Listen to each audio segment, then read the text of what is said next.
My father left my family when I was 2. And so I was raised by my mother for the next 6 years or 7 years without a father. But one night I was in my crib, and I don't have a lot of memories of being 2. But I remember this night. I was standing in my crib. In fact, I could still taste the crib in my mouth. And I was standing in a crib looking at a window of the bedroom, and a light came from somewhere outside the bedroom window. It came right up to the light, right up to the window. And I heard a voice. And the voice said, "Don't worry, I'm your father." Now I knew who that was. I was only 2 years old, but something even John the Baptist knew as a fetus. He knew the presence of Jesus. I knew the voice of God. I'm your father. Have thine own way, Lord, have thine own way. Thou art the potter, I am the clay. Mold me and make me after thy This is Doug Norwood. Take 1. Broken Jars is a ministry of trying to bring the fragments of the church together. I believe God wants to pour incredible blessings on the church. But the Church of Jesus Christ in the world today is fragmented into all kinds of different denominations, different feelings, different political stances, and it's in pieces, it's in shambles. I believe God is waiting for the church to be drawn together so He can pour incredible blessings, incredible power into the church, and then we can become transformers of our world. I've seen what happens when pastors and church leaders particularly throw away their anger, the divisiveness, and really start seeing each other as brothers in the kingdom, and not just form a collegial relationship, some club. I'm not talking about that at all. I'm talking about brothers and leaders of the church really falling in love with each other, falling in love with Jesus, hearing that voice, and being so passionate, being so moved by that voice, being so moved by the presence of God, being so driven by that everything else pales into unimportance. And when they form that kind of a real unity, serendipitously, God pours out blessings. Well, I was born and raised an Irish Catholic Democrat. In my city, Bethlehem, Pennsylvania, that's one word. If you were Irish, you were Catholic. If you were Irish Catholic, you voted Democratic. That was the way it was. And so I went to Catholic school. I was an altar boy. I was very religious. And I had a best friend, a Puerto Rican friend of mine, who at the age of 11 years old developed Hodgkin's disease. After a year of pain and incredible suffering, he died. He was my best friend, and I wept terribly.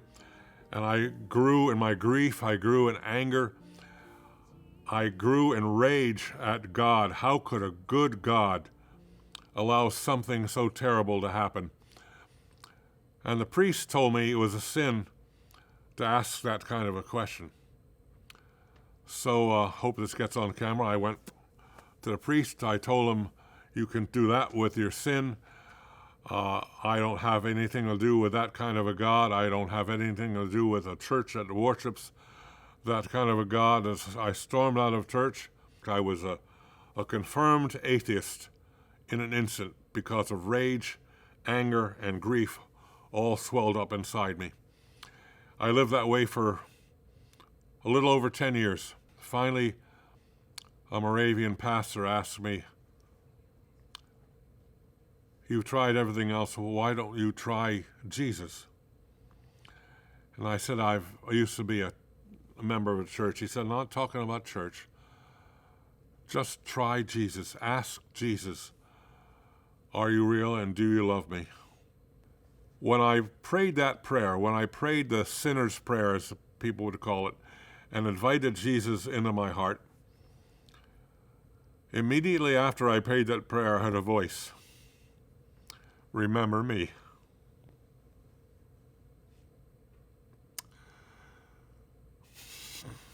Was the same voice that I had heard when I was 2.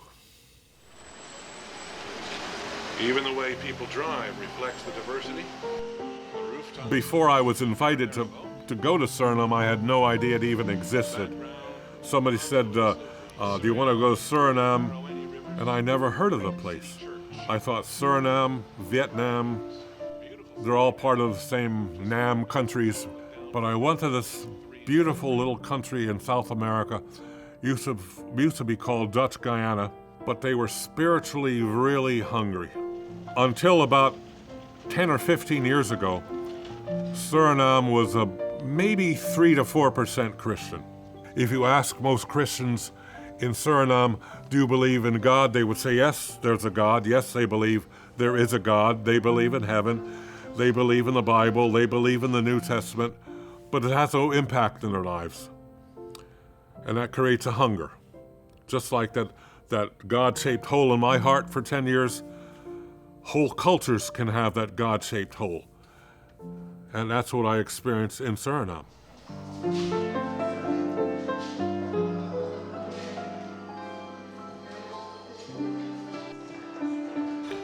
Well, officially I was brought there on behest of the Moravian Church, which is the oldest church in Suriname. I was brought to do a series of evangelistic services. So I went, because I like to do evangelistic services. When I got to the country, I realized there had already been a revival beginning among young people. But the old people, the leaders, the established church were absolutely immune to Jesus, immune to revival. And so I gave sermons and gave an altar call, which was unheard of in the Moravian Church. You don't give altar calls in the Moravian Church, but I do all the time.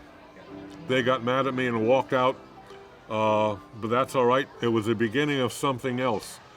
You could see that God had a plan and a purpose, not just for the Moravian Church, but what was happening in the Moravian Church excited the Pentecostals, the Dutch Reformed, the Catholics, the Baptists, and so I was invited to preach in a whole bunch of different churches. And so my 1-week trip to Suriname turned into a 3-month trip to Suriname. And I had a ball. And Suriname, I begin to see changes taking place as a result of the Lord ministering through me.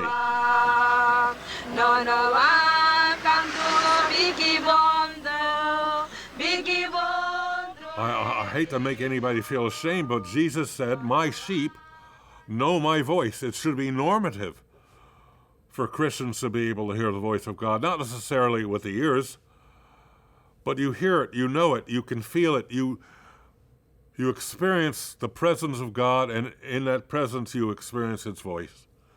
He gives leadership, He gives guidance, He gives direction, He gives comfort.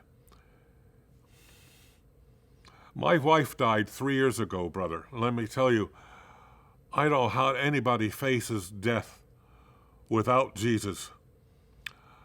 I didn't hear the Lord say, "Ah, my son, how I love you." I didn't hear anything like that with the ears. But in my heart, I was so blessed by knowing He was there and speaking to me, speak to me in dreams, speak to me in visions, speak to me in times of prayer. Sometimes just a whisper, awareness that he loved me and I was okay. That's what I mean. But that's a one-on-one thing between me and God.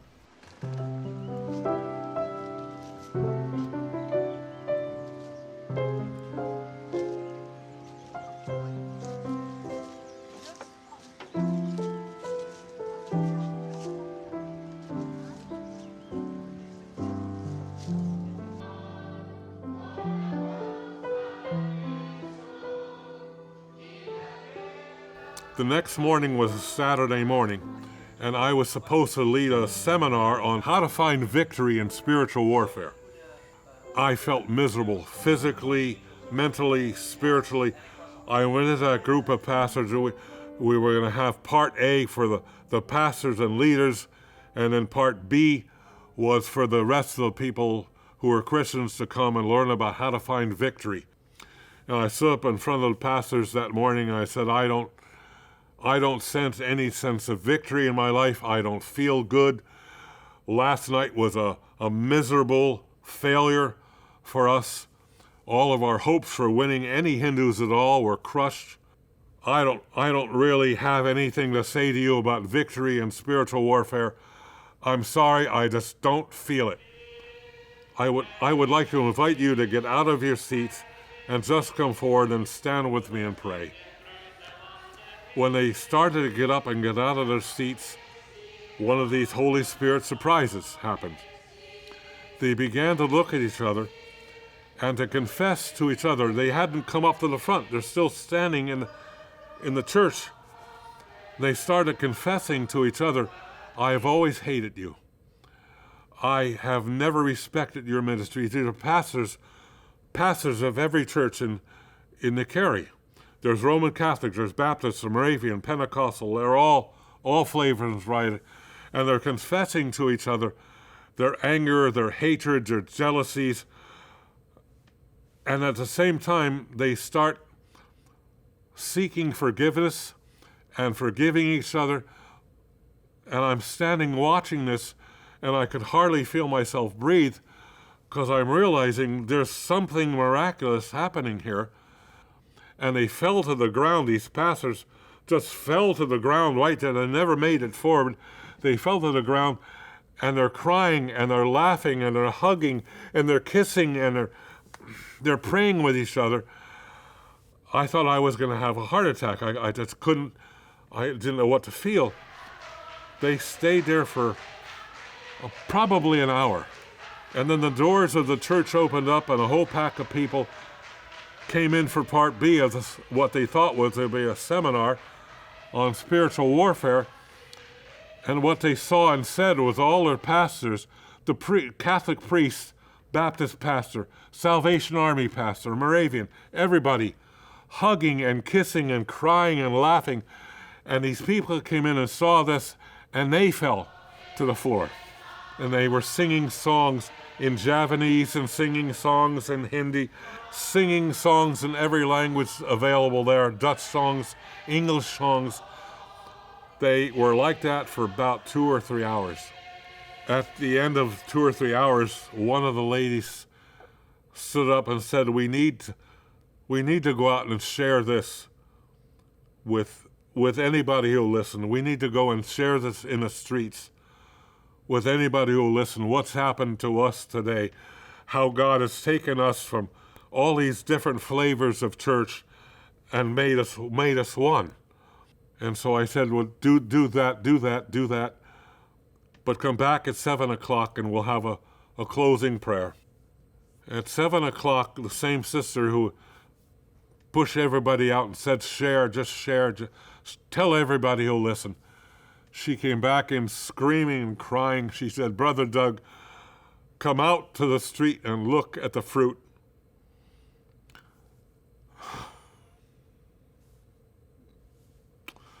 It's hard for me to tell this without breaking again into tears. I went out with her to the street, and coming from both directions, down the street, and from both directions, were hundreds and hundreds of Hindu men leading their families, wives and children. They had all been led to the Lord in the space of a few hours. Hundreds and hundreds of Christian men and their families gathered together in this area we're going to show the film. In the space of a few hours, God raised up between 1,500 and 2,000 Christian families. 40 churches were born that night. 40 churches we beat the book of Acts. He beat the book of Acts. Well, I'll tell it to you right now. I had a professor at seminary that said that Jesus was diachronic, which meant that Jesus is the same, not just yesterday, today, and forever in time, but Jesus crosses cultures too. The same God, the same Jesus, has this hunger in his heart to pour blessings out and transform the entire world. And so the same Jesus, it's the same method. Bring people together. Have them look with honesty and integrity at each other and at God and themselves. Let them confess, as James says, let them confess their sins one to another, and the Lord will heal. Not just their diseases, he will heal their divisions. He will heal their brokenness. He will heal the church. And through the healed church, he can bring healing to the world. So I'm looking to see the same thing happen in the United States. I've seen it, little bits and pieces. It shows me that the same God is diachronic. He is the same yesterday, today, and forever. He is the same in Suriname as he is in Texas or in Pennsylvania or, oh, God forbid, even New Jersey. Okay? He is the same. And he has the same goals, the same methods, and the same promises. I believe, O Lamb of God. You know the song, All My Life You Have Been Faithful. All my life you have been so, so good. With every breath that I am able, I will sing of the goodness of God. That's who I became when I prayed that prayer. That's why I went to seminary. That's why I became a pastor. That's why I became a missionary. That's why I'm here. I want to sing of the goodness of God. My favorite hymn for years has been When I Survey the Wondrous Cross. When I survey the wondrous cross on which the Prince of Glory died, my richest gain I count but loss, and pour contempt on all my pride. Forbid it, Lord, that I should boast, save in the death of Christ my God. All the vain things that have charmed me most, I sacrifice them to his blood. See from his head, his hands, his feet, sorrow and love flow mingled down. Did e'er such love and sorrow meet?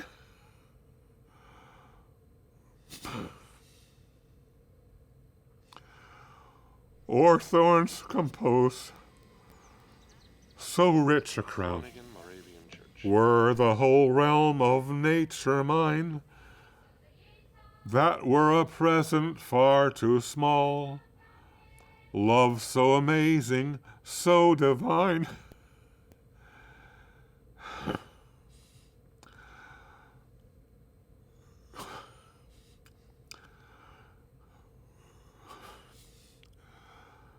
demands my soul, my life, my all. Love so amazing, so divine, demands my life, my soul, my all. See you all in heaven. Thanks, man.